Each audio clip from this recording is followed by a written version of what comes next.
Hello बच्चों, let's read a given question. The question says describe the working of human ear. So इस question का जो key concept will be, it will be of human ear.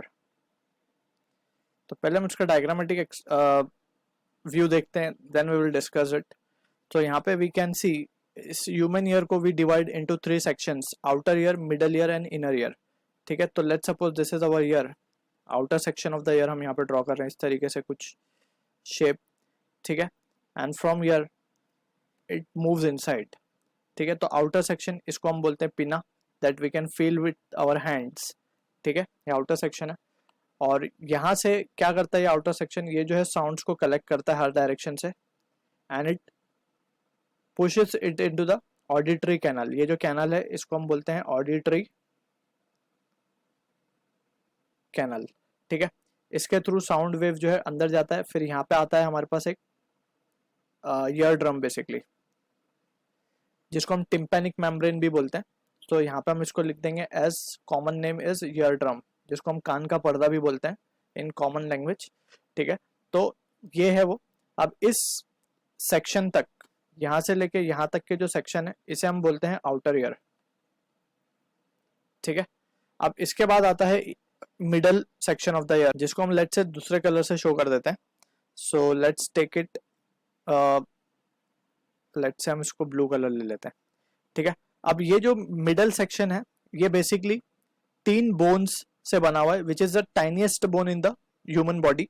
सो एक bone कुछ इस तरीके से होती है, इस तरीके से उसकी शेप कुछ होगी. एक बोन ये आ गई, फिर दूसरी बोन कुछ इस तरीके से होती है, राइट, एंड तीसरी बोन कुछ इस तरीके से आती है.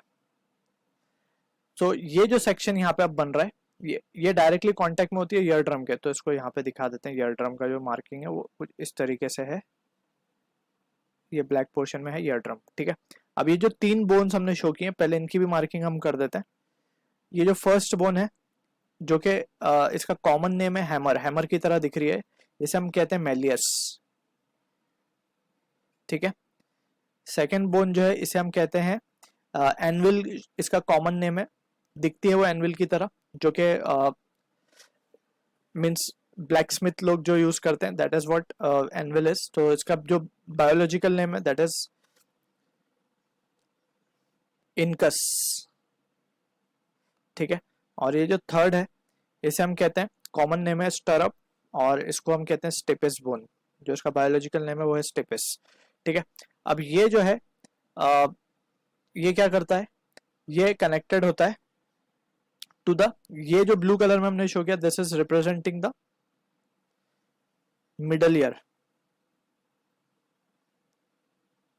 अब इसके बाद आता है फाइनल जो इंपॉर्टेंट सेक्शन है ह्यूमन ईयर का, that is the inner year. ठीक है, अब ये जो सेक्शन है ये कनेक्टेड होता है कुछ इस तरीके से,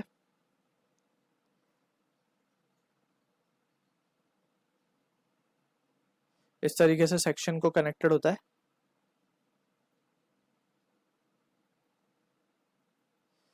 ये कुछ इस तरीके का, just we are drawing the rough diagram over here. So ये है जो हमने मरून कलर में शो किया, that is representing the inner section of the ear. इसमें ये जो स्नेल टाइप स्ट्रक्चर है इसे हम कहते हैं कॉकलिया, और ये जो हमने तीन ऊपर रिंग जैसे स्ट्रक्चर बनाए इसे हम कहते हैं semi circular ring, which is जिनका function is not very important, but फिर भी हम यहाँ पे इसको मार्क कर देते हैं. सेमी सर्कुलर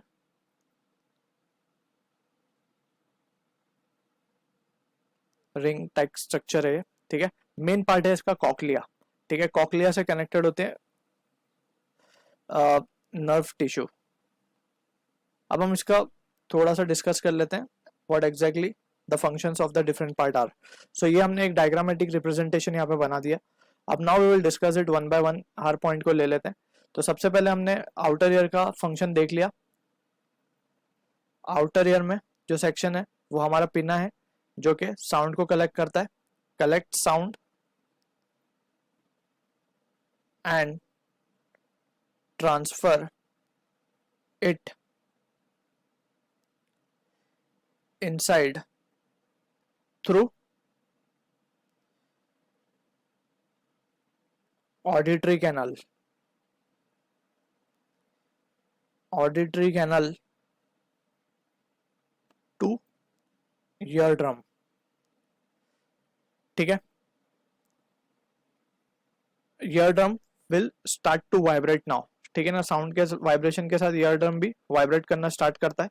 नाउ अब बारी आती है इनसाइड ऑफ द ईयर की, मिडल ऑफ द ईयर की. तो हम बात करते हैं मिडल ईयर की. सो मिडल ईयर में क्या हो रहा है? with vibration of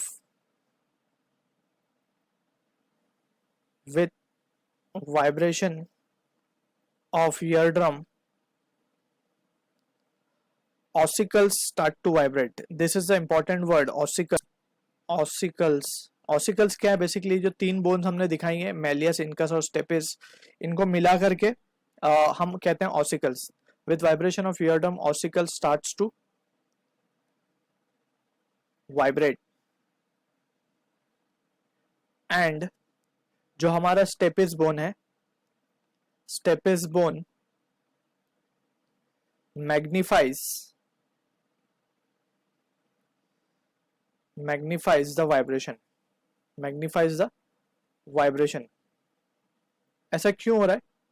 क्योंकि हम देख सकते हैं ये जो स्टेपिस का जो सरफेस एरिया कांटेक्ट में है विद द इनर ईयर, वो एरिया बहुत कम है compare to the area of this ear drum. ये ईयर ड्रम का एरिया इसके कंपैरिजन में ज्यादा है. तो pressure applied by this stapes bone will be more, क्योंकि जो वाइब्रेशन, इसको जो प्रेशर हमारे ईयर ड्रम ऑब्जर्व कर रहा है और वो आगे उसको ट्रांसमिट कर रहा है, तो वो प्रेशर मैग्नीफाई हो रहा है. कहाँ तक आके? स्टेपिस बोन उसको मैग्नीफाई कर रही है, बिकॉज उसका एरिया कम है. एरिया कम है तो प्रेशर विल बी मोर. ऐसा क्यों हो रहा है? बिकॉज इसमें लिक्विड फील्ड है. ये जो इनसाइड जो इनसाइड सेक्शन है ईयर का, उसमें we can say there is a liquid field. ये जो हमने मरून कलर में शो किया है, ये इनसाइड या फिर इनर ईयर है बेसिकली ये. ठीक है ना. Magnifies the vibration so that liquid inside the inner ear will vibrate or can vibrate. अब बात करते हैं कॉक्लिया की. ये तो बात हमने मिडल ईयर की कर ली कि वाइब्रेशन प्रोड्यूस करते हैं. अब हम बात कर रहे हैं इनर ईयर की. Finally we have the inner year.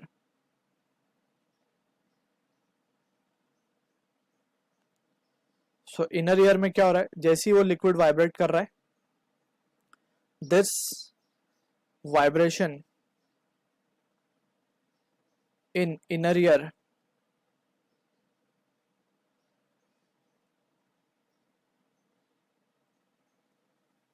is converted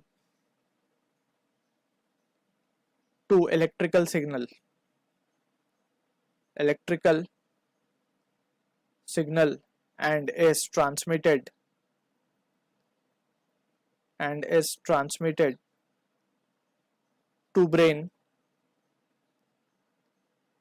through nerve tissue.